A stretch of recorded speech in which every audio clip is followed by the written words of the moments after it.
Muhammad Yusri on gagasan keluarga Malaysia tu. Jadi kita nak melihat lepas setahun ni bagaimana Datuk Seri melihat penghayatan penerimaan rakyat kita mengenai gagasan keluarga Malaysia tu. Okey, saya rasa dari segi pandangan, dari segi saya punya pengamatan lah,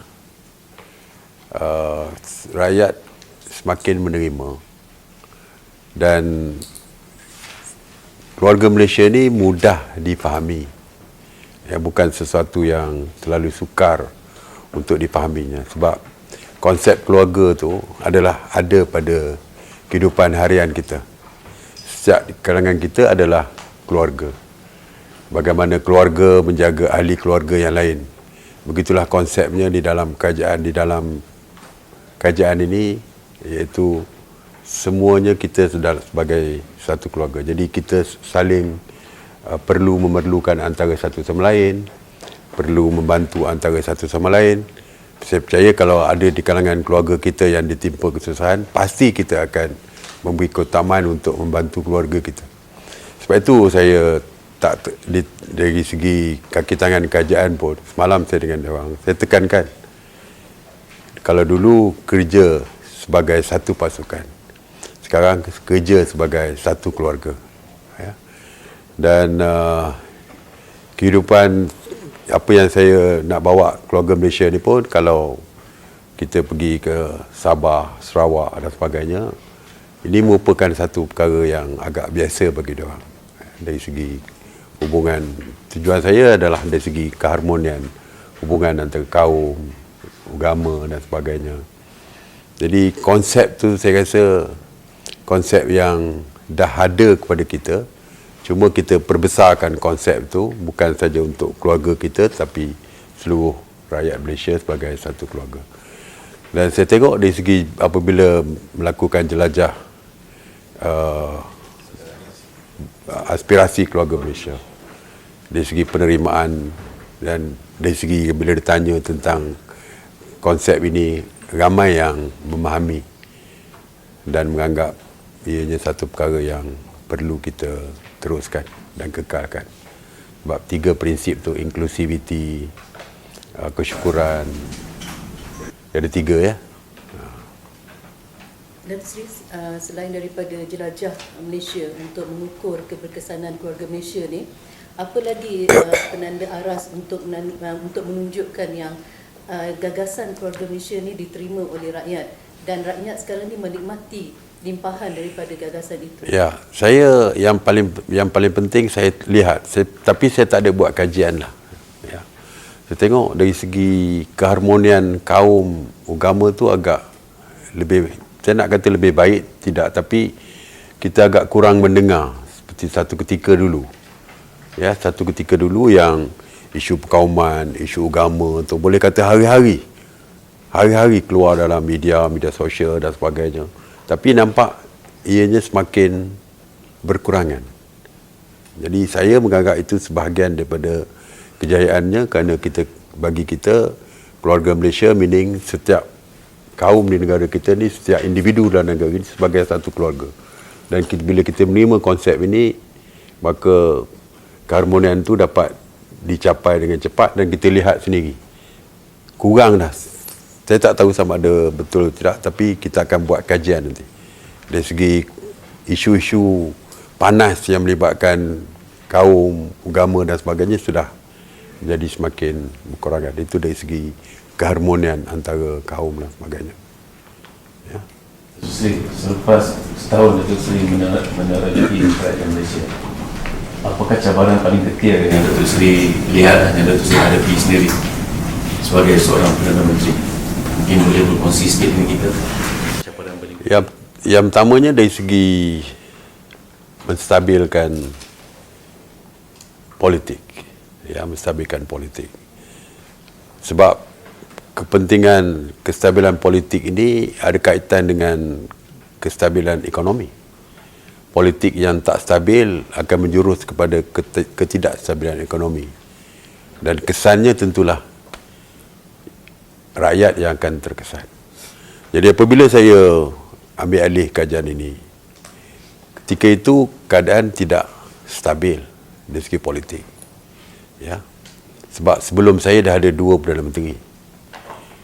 Tak pernah berlaku dalam sejarah kita satu term 3 Perdana Menteri. Yang Menteri Agong kata cukuplah datang angkat sumpah dengan saya sebelum akhir penggal ni. Dah 3 kali dah saya angkat sumpah Perdana Menteri. So saya kata waktu saya pergi jumpa Jokowi dekat Pak Jokowi di Indonesia, saya kata dia orang pun confused. Sambutan Perdana Menteri Malaysia, dulu orang lain. Tak lama setahun lebih, orang lain lagi datang. Hari ni orang lain lagi datang.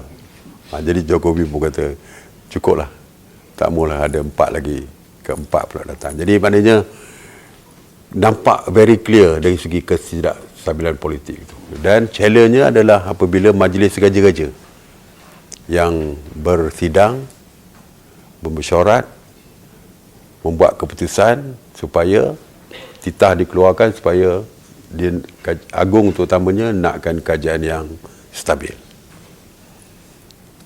Dan sebab itulah tak pernah berlaku dalam sejarah Malaysia ni. Hari kedua masuk ke pejabat, saya masuk ke pejabat hari kedua, hari Selasa, 3 pemimpin pembangkang datang ke pejabat bersama saya untuk menandatangani persetujuan untuk menandatangani MOU yang akan ditandatangani kemudian.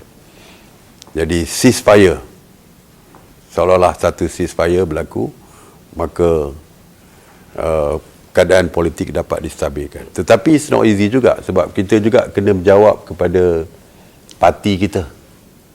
Ya. Kita di Malaysia ni kita dah di-train. Pembangkang adalah pembangkang, kita kerajaan adalah kerajaan. Jadi kita takkan bersama dari pembangkang.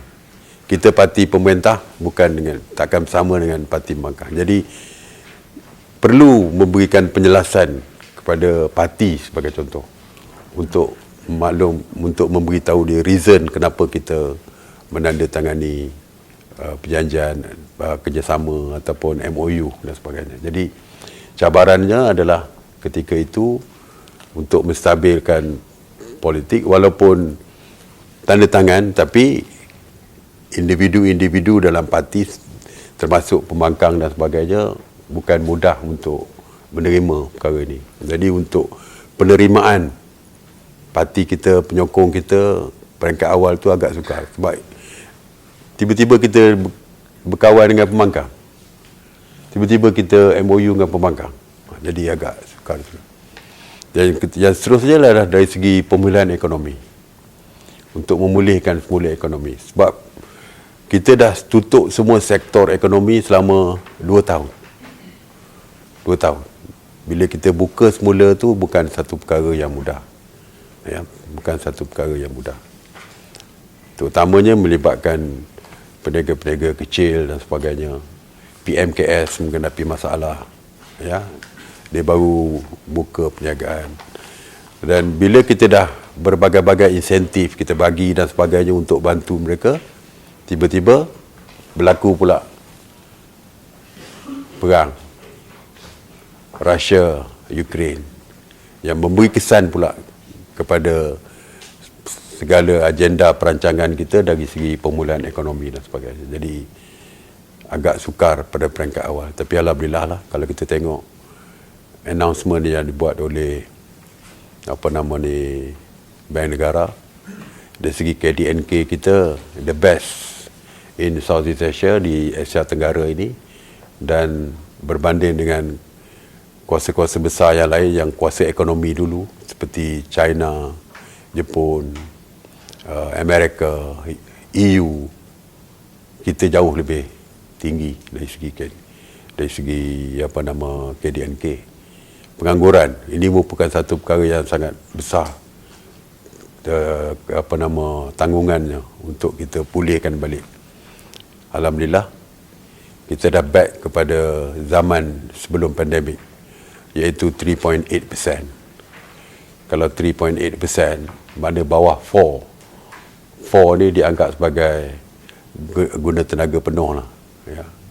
Dari segi on paper lah, walaupun sebenarnya ramai lagi yang, tapi on paper kita dah melebihi daripada kurang daripada 4%. Jadi ini satu pencapaian yang baik. Begitu juga dari segi trade, FDI dan sebagainya, keep coming masuk ke negara kita.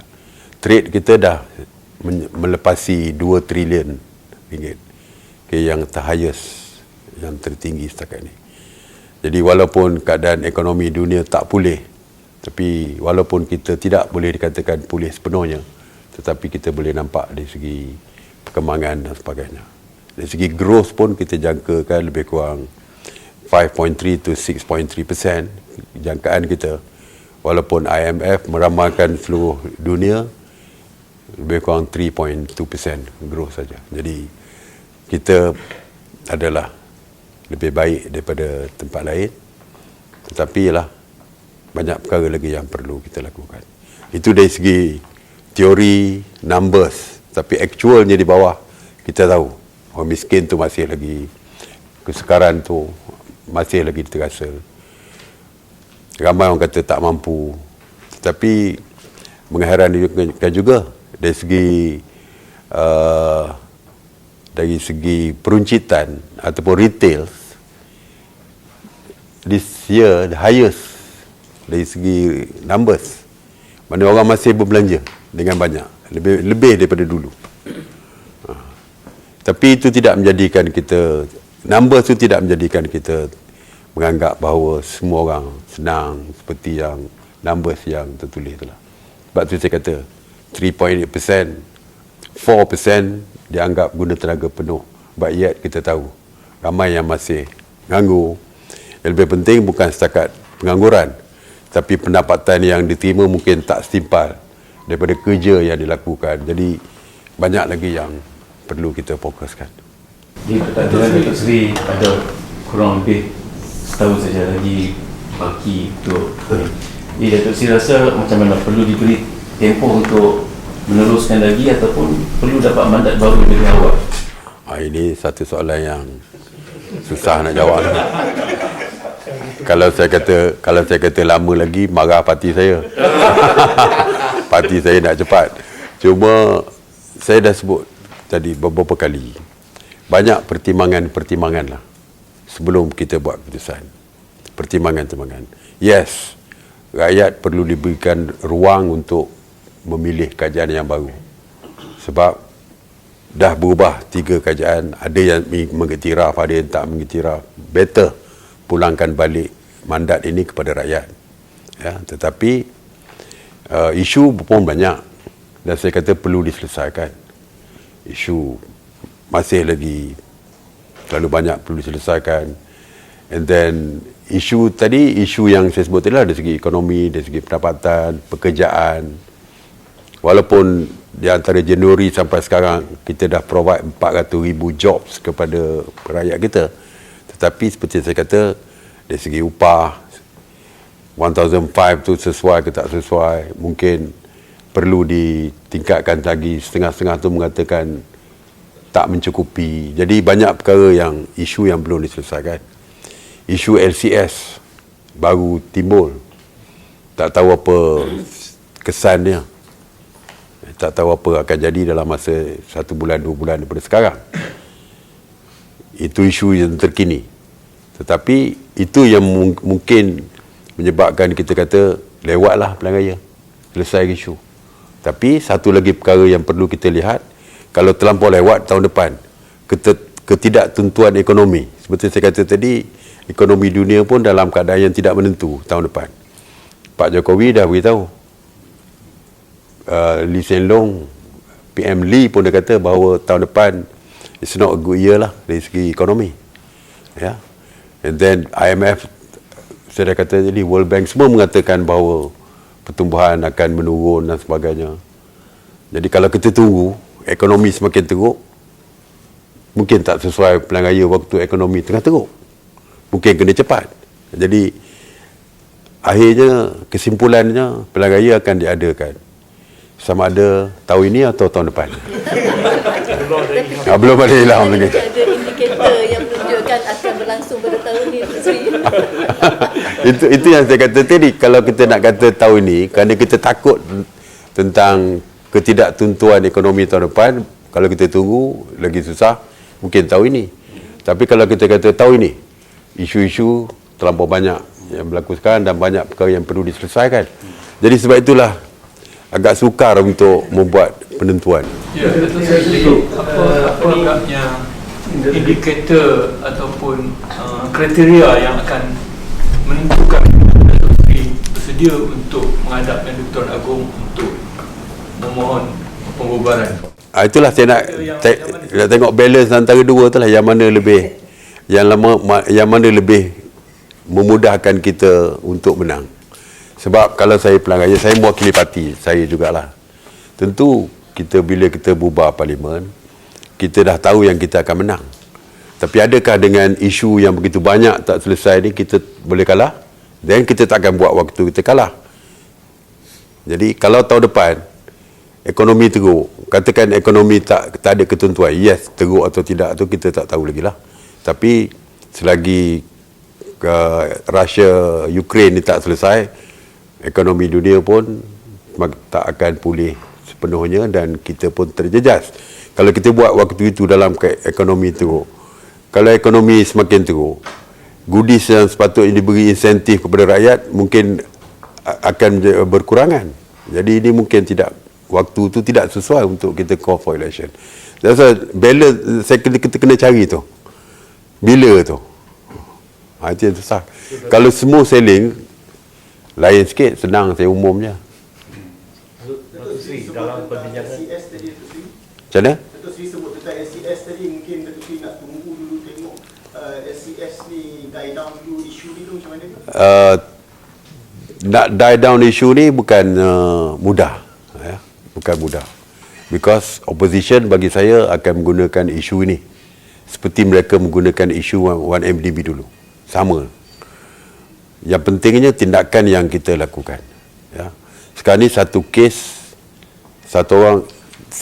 dah dibawa ke mahkamah. Saya difahamkan ada satu dua lagi akan dibawa ke mahkamah. Jadi tapi saya percaya siapa pun dibawa ke mahkamah, isu ni akan terus dimainkan. Ya, isu ni akan terus dimainkan. Jadi nak kata isu ni akan terhenti bila, kita tahu. Yang pentingnya bagi saya tadi dalam kabinet, saya kata penjelasan kepada rakyat tentang isu ni penting. Kegagalan kajian dulu apabila timbul isu 1MDB, gagal untuk menjelaskan perkara sebenar kepada rakyat. Itu yang akhirnya rakyat membuat spekulasi dan juga membuat keputusan sendiri apa sebenarnya yang berlaku, walaupun apa yang mereka jangka tu tidak berlaku. Tidak seperti yang dijangkakan. Tapi kerana kita gagal untuk memberi penjelasan yang betul, akhirnya isu itu menjadi besar. Sebab itu saya kata, beritahu tadi Kementerian Pertahanan mesti. Saya minta saya panggil Chief Editor. Saya beritahu kepada Menteri Pertahanan, panggil editor semua semua media, explain kat dia orang apa yang sebenarnya berlaku, supaya media boleh bantu kita untuk menyebarkan berita ni. Kalau tidak, kita pun tak tahu. Saya tahulah, saya Menteri Pertahanan dulu. Tapi yang kawan-kawan dalam kabinet yang bukan Menteri Pertahanan pun, mereka pun tak tahu isu sebenar.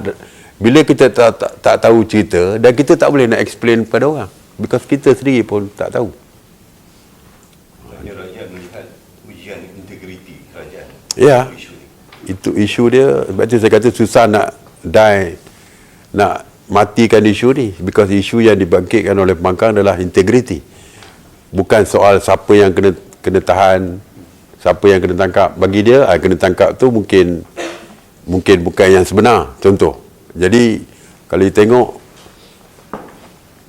setiap malam ada TikTok daripada the other side. Setiap malam. Jadi sukar juga lah. Walau mana pun kita percaya, rakyat percaya atau tidak, mesti diberikan penjelasan. Dan kita tak boleh berlindung. Sebab itu saya terus membuat keputusan forensic audit report tu mesti diklasifikasikan. Supaya kita mesti transparent. Let's rakyat tengoklah.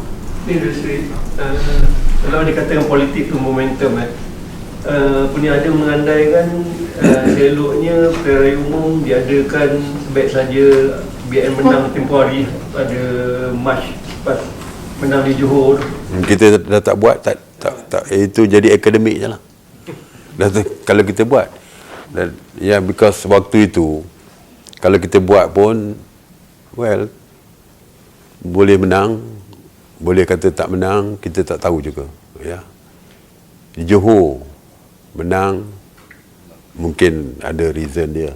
Ya, mungkin waktu itu ramai orang tak datang mengundi, mungkin kita menang. Tapi kalau kita buat GE dan kata hidup mati pun aku kena pergi juga mengundi kan, mana kita pun tak tahu. Negeri mungkin bagi some people tak mustahak lah untuk menentukan negeri ni menang atau tidak. Tapi federal lain, totally different. Walaupun tengah COVID pun orang keluar mengundi just to make sure parti dia menang untuk membentuk kerajaan. I think tak boleh dijadikan sebagai sandaran juga. Sebab itu saya beritahu, kemenangan di Melaka, kemenangan di Johor tak boleh jadi benchmark untuk kita melihat kepada sokongan kepada kita waktu itu. Tapi itu sih nampaknya top 5 yang lain dalam memang mau pilihan raya diadakan pada tahun ini. Jadi bagaimana Datuk Seri untuk menghadapi mereka tekanan dan bagaimana? How do you know? Well, dia orang beri pandangan sebagai top 5, memang setiap isu pun kita bincang secara bersama, tertutup. 5 orang tertutup. Jadi semua orang boleh kemukakan pandangan, tapi akhirnya semua orang faham, akhirnya Perdana Menteri lah yang ada kuasa untuk menghadap Yang di-Pertuan Agong untuk memohon untuk membubarkan. Itu kuasa Perdana Menteri menghadap memohon pembubaran. Tetapi kuasa agung adalah membenarkan atau tidak pembubaran. Ramai orang lupa seolah-olah kuasa itu kuasa kita. Kuasa adalah kuasa agung. Ada 3 perkara yang di dalam Perlembagaan Persekutuan yang kuasa agung yang tidak boleh dicabar. Tak boleh di-challenge pun kalau dia reject. Pelantikan Perdana Menteri itu kuasa agung. Jika pada hemat agung, hemat dia, pada pandangan dia, orang tu mendapat majoriti, agung boleh lantik dia. Dia tak perlu kata berapa jumlah undi, macam dululah. Macam lantik Tan Sri Muhyiddin dulu. Ramai orang katakan tak cukup 112. But agung kata pada hemat saya dia mempunyai majoriti, dia boleh lantik. Dibawa di mahkamah pun tak boleh menang. Dan yang kedua, apabila Perdana Menteri menasihatkan untuk membubarkan parlimen, agung boleh kata no. Kalau agung kata no, that's it.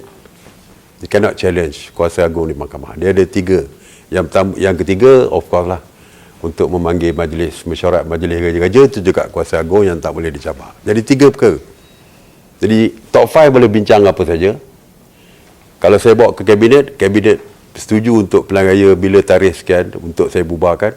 Saya bawa kepada agung tak setuju, tak jadi. Jadi top 5 boleh beri cadangan kepada saya. Dan saya perlu juga bincang di dalam kabinet. Ya, beri juga pandangan kepada kabinet. Sebab dalam Perlembagaan Persekutuan, menasihatkan agung itu adalah kuasa kabinet ataupun menteri yang diberi kuasa oleh kabinet. Menteri yang ada kuasa oleh kabinet, saya lah untuk berbincang dengan agung. Maknanya kabinet pun ada say dari segi perlembagaan. Orang terlupa perkara ini sebab dulu tak payah bincang pun dalam kabinet. Sebab kita 100% waktu tu. Sekarang ni bukan kita 100%. Jadi pada khidmat Datuk Seri lah, pilihan raya memang sesuai diadakan pada tahun depan. wah, ni soalan bagus ni. Cuba lagi.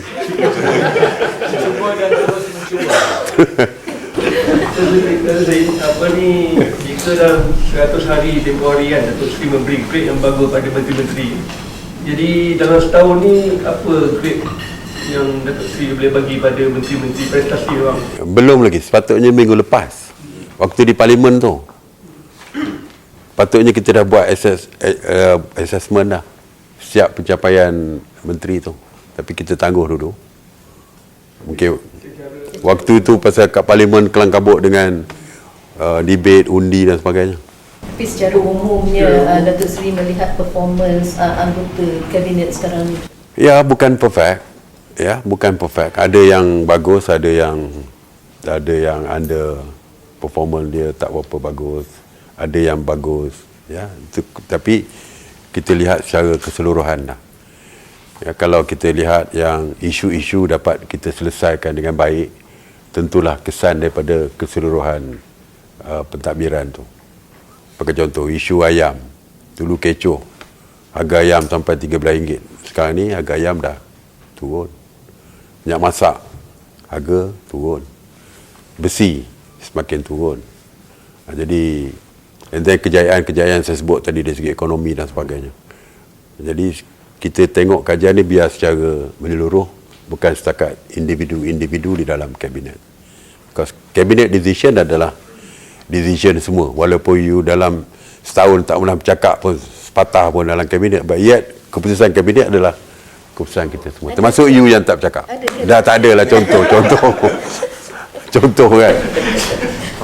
Betul, dengan anggota yang kabinet yang daripada pelbagai parti yang kita tengok kan, bila join PRK, join lain, tapi bila masuk kabinet lain, adakah terdapat untuk ingkar ke dengan arahan PM ke, ataupun memberi report yang tak betul-betul ke, ataupun berlaku sabotaj ke? Tak ada. Kita very professional. Isu kita bincang dan luluskan secara bersama. Tak ada yang komplain. Sebab isu yang kita bincangkan bukan isu parti. Isu rakyat, isu negara, isu ekonomi. Jadi apa yang kita buat adalah berdasarkan untuk negara. Parti mungkin berbeza.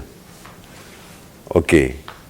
Lagipun saya tak sukar sangat sebab individu yang ada dalam kabinet tu semua individu yang pernah bersama pun. Menteri-menteri bersatu. Setengah tu memang sama saya dalam kabinet Barisan Nasional dulu. Menteri GPS memang dalam Barisan Nasional dulu. PBS, Max, dia sama saya dalam BN dulu. PAS, walaupun tak pernah sama saya dalam kajian dulu, tapi 22 bulan saya jadi ketua pembangkang, dia orang bawah saya. Saya ketua pembangkang tu PAS dengan saya lah GPS. Jadi kita dah ada chemistry sebenarnya. Cuma parti je berbeza. Tapi dari segi chemistry tu ada, mudah kita kenal. Jadi taklah sukar sangat. Lebih-lebih lagi saya kata tadi, dalam kabinet kita tak cakap soal parti pun. Soal negara, soal rakyat. Jadi selepas tahun ni Datuk Seri merasakan perlu ke Datuk Seri mendapatkan seorang timbalan Perdana Menteri? Itu biarlah dulu. Setakat hari ni seperti kita tahu, saya dah ada 4 Menteri Kanan yang membantu saya. Maknanya seolah-olah ada 4 timbalan Perdana Menteri tu kan. Seolah-olah je lah, walaupun tidak. Benefit yang mereka perolehi hampir sama. Ada rider, ada body, macam-macam lah. Lebih kurang TPM juga. Jadi setakat ini tidak membebankan saya lah tanpa timbalan Perdana Menteri, kerana 4 Menteri Kanan saya tu dah pun mewakili parti yang parti yang dah ada. Cuma PAS je tak ada. Kalau tidak PAS pun boleh demand lah. Kenapa ada UMNO? Kenapa ada GPS? Kenapa ada 2 bersatu? Why? Patutnya satu bersatu, satu PAS, satu UMNO, satu GPS. Tapi PAS tak pernah timbulkan isu ni. Jadi saya rasa maknanya semua orang menerima lah. Ada sedikit kelebihan dan kekurangan tu. Jadi saya tak nak isu-isu yang perkara-perkara yang boleh kita selesaikan menjadi isu besar yang boleh merosakkan hubungan antara kita. Tapi yang cakap banyak tu orang di luar lah. Yang dalam kabinet ni tak pernah timbul isu pun.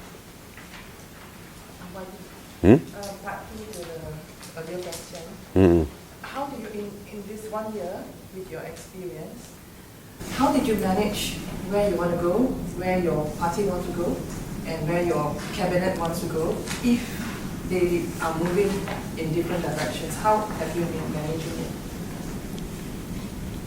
Cabinet, I think for sure lah akan go different direction. For sure, I think. Because party already make a decision. Kita akan go solo. Meaning, go solo, maknanya kita akan pergi sendiri, tentu sajalah.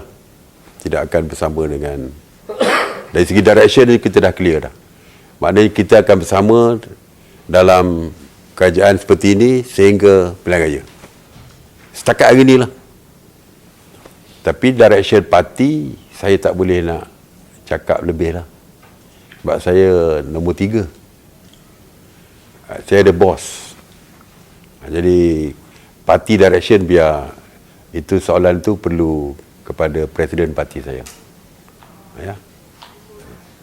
Datuk Sri, untuk mengelakkan Datuk Sri menjadi Perdana Menteri dalam tempoh paling pendek, ramai menjagakan kewajaran Datuk Sri bubarkan parlimen tu tahun depan agar tempoh lebih 17 bulan compare dengan tahun 17. Maknanya kalau sampai bulan 7 tu, bagi saya pendek atau panjang tu tak penting.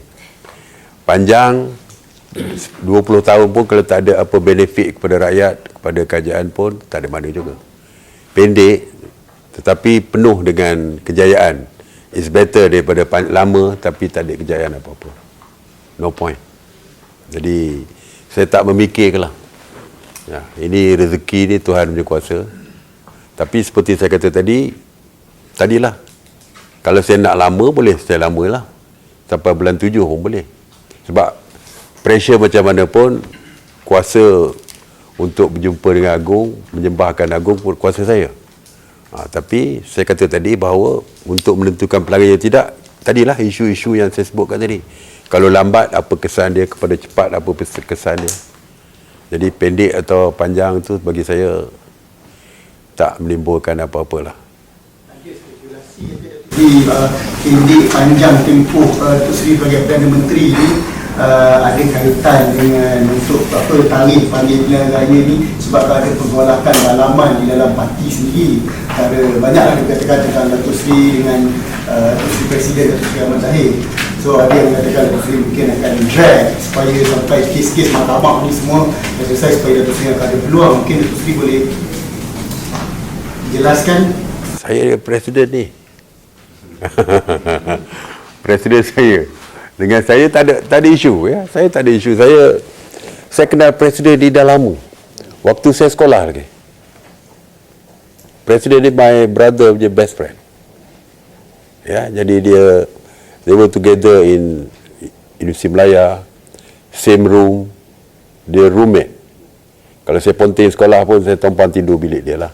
Something like that. Jadi saya kenal dia dah lama. Saya kenal dia dengan family dia dah lah. Dengan wife dia lama saya kenal. Sampai sekarang pun rapat dengan dia. Tak ada timbul isu. Isu peribadi tak ada timbul isu. Ya.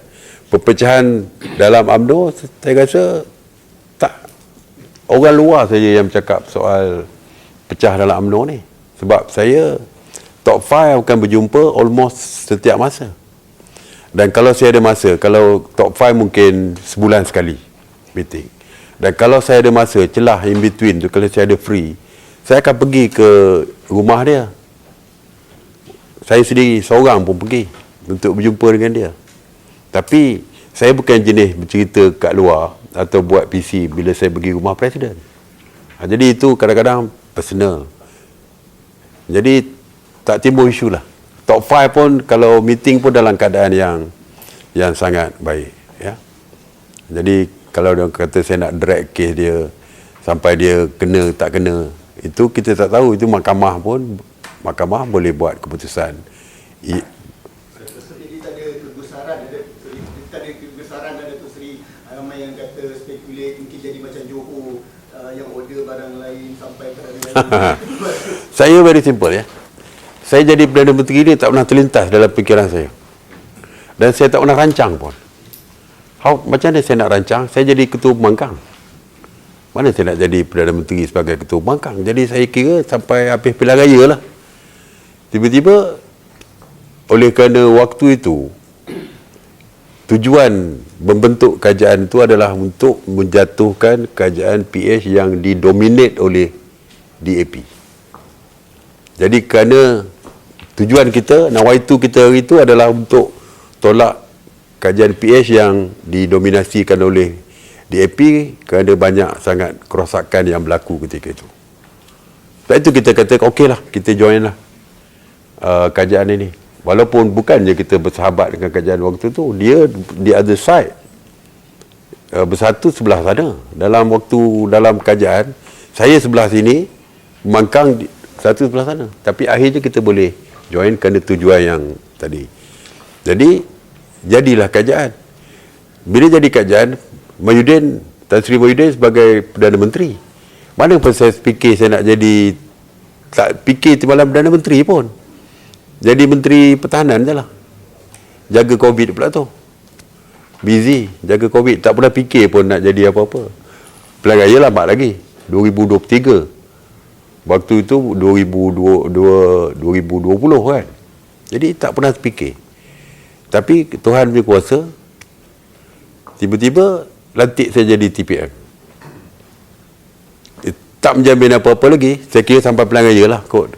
Kalau sampai pilihan raya, tapi waktu tu ramai kata suruh berhenti dan sebagainya. Tapi tak fikir apa-apa lagi. Suddenly it happened. Terus Tan Sri Mahyudin berhenti kerana pressure dan sebagainya. Dan kebetulan waktu itu dari segi hierarkinya saya timbalan Perdana Menteri. Kalau saya Menteri Kanan waktu itu mungkin orang lain. Tapi kerana saya dah timbalan Perdana Menteri, walaupun hanya 42 hari, saya yang paling singkat sebagai timbalan Perdana Menteri, 42 hari. Tiba-tiba Tan Sri Mahyudin berhenti, dan dari segi hierarkinya dan parti-parti lain semua support, akhirnya jadi Perdana Menteri. Jadi Perdana Menteri itu pun tanpa planning, tanpa perancangan, dan tak sangka pun. Jadi saya tak rasa apa-apa pressure lah. Lepas tu bila tanya, jadi pendek terpanjang. Bagi saya ini semua manusia merancang, Allah menentukan. Tapi dalam isu kes saya tak merancang, tak ada planning pun, tapi mungkin ini perancangan Allah dan ditentukan Allah. Jadi sebab itu saya tak pernah rasa pressure pun. Diorang kata boleh lelap tidur ke malam-malam macam-macam isu ni. Saya kata biasa je. Rasa nak tidur, saya tidur je lah. Jadi tak pernah saya terfikir. Kalau lepas pilihan raya esok, ada peluang lagi, Tuhan nak bagi, kita teruskan lah. Jadi tak timbul isu besar bagi saya. Ya. Sebab itu saya tak berebut-rebut, nak berebut-rebut, orang kata nak lawan dalam parti dan sebagainya. Saya tak pernah bercakap pun soal ni. Saya terasa tak ada orang yang dengar saya bercakap soal tu. Nak merancang turun ke bawah, nak buat kerja untuk parti, tak ada. Tak ada. Saya buat kerja je. Tanggungjawab dah dibagi, saya bekerja itu saja. Kurang-kurangnya kalau saya berhenti dari sana, orang ingat selama setahun saya orang yang bekerja untuk rakyat, itu je. Sepanjang 12 bulan yang lalu, apakah keputusan-keputusan yang sukar sebagai Perdana Menteri secara peribadi untuk some of the biggest and most difficult decision you have to make as a Prime Minister you have to make as a Prime Minister untuk Seri tengok balik? Well, waktu saya menjaga COVID itu sebenarnya itu yang paling sukar. Ya, paling sukar dan mencabar. Sebab antara dua kepentingan yang saya kena jaga, yang perlu saya pilih, nyawa ataupun livelihood ni, life or livelihood. Saya buat PKP tak boleh keluar rumah. Saya daripada keluarga miskin yang tahu tentang kesusahan. Saya boleh bayangkan macam mana susahnya orang hidup, kais pagi makan pagi, yang berniaga pagi untuk makan malam, untuk anak-anak makan malam. Dan saya terpaksa tutup kerana nak menjaga nyawa waktu itu. So that's why total lockdown yang kita putuskan tu merupakan satu perkara yang agak sangat sukar. Tetapi waktu itu tidak ada negara yang boleh dijadikan model because semua negara mengalami first experience COVID ni. Jadi saya boleh bayangkan dia jual kuih, makcik ni jual goreng pisang. Itulah pendapatan dia untuk survive, jaga untuk pera keluarga. Tapi kerana kerajaan terpaksa kata total lockdown, dia tak boleh berniaga. Memang waktu tu saya rasakan keputusan tu amat sukar sekali. Ya, yang lain-lain yang lain selepas itu adalah bagi saya bukan satu perkara yang sukar, sebab yang lain-lain tu normal lah, keputusan yang saya anggap tidak terlalu berat. Tapi lockdown tu merupakan satu keputusan yang berat, dan saya takut waktu itu, takut orang kena buang kerja. Kalau kilang tutup, berapa ramai pekerja kena buang. Pekerja kena buang, how difficult dia nak survive. Sebab itu waktu itulah kita perkenalkan bantuan prihatin untuk dia orang boleh survive, food basket dan insentif jaminan subsidi upah supaya tak kena buang kerja, kita bayar gaji dia dan sebagainya. Tapi sebelum tindakan yang kita buat untuk membantu tu, decision tu yang kita buat tu, kita tahu orang susah waktu itu.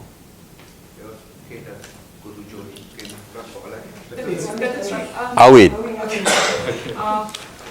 With economy punya situation is expected to be merudum next year. Bukan, kita tak expect merudum lah. Okay, with the global economy lah kan. Global economy.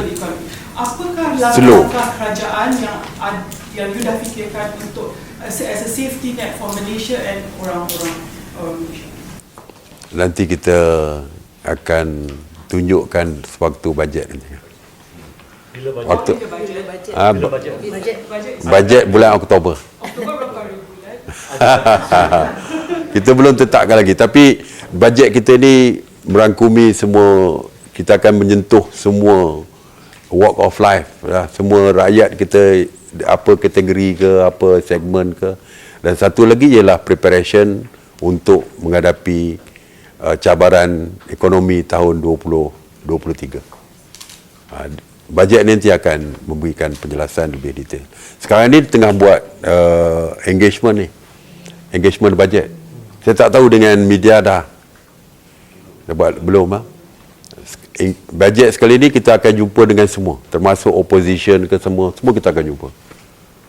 Semua persatuan, business community, peladang, penternak, semua sekali.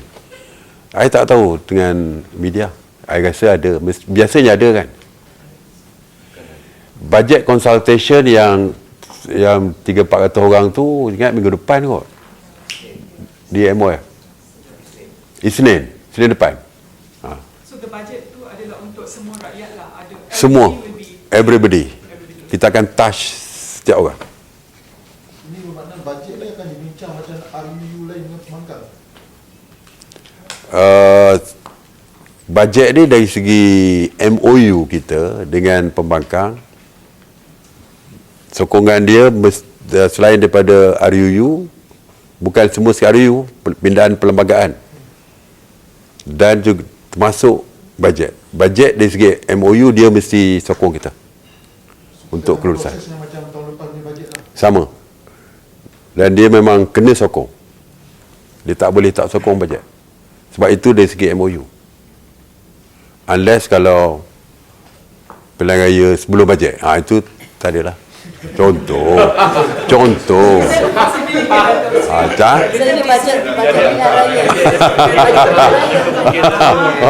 Yang paling happy lead story tomorrow. Ialah maksudnya dalam bajet tu kita akan bincang juga dengan pembangkang, dan pembangkang dari segi MOU mesti menyokong bajet. Tapi bukan RUU. RUU, kita kata RUU sebelum pembentangan mesti bincang dengan dia orang. Kalau bajet itu dalam MOU, kalau perlembagaan dia kena sokong. Kalau bajet dia kena sokong. Tapi kalau RUU macam SOSMA itu lagi, dia tak sokong. SOSMA dia tak sokong. Kita jumpa dia orang, tapi dia tak boleh sokong. Dia boleh tidak menyokong kalau RUU. Dia boleh. Jadi bajet pilihan raya Datuk Seri. Disebut bajet pilihan raya. Kalau bajet pilihan raya, lepas bajet baru pilihan raya. Elok juga tu, saya boleh fikirkan. Okey. Yang paling efektif lah, PM paling efektif. Jadi boleh jangka tak kalau Datuk Seri sambung jadi PM lagi next term, reform apa Datuk Seri nak buat? Boleh tak sikit? Mungkin apa Kita cross the bridge dulu lah. Kita cross dulu, baru kita nanti orang kata belum tahu apa-apa lagi dah berangan dah dia. Jadi biar kita tunggu dulu.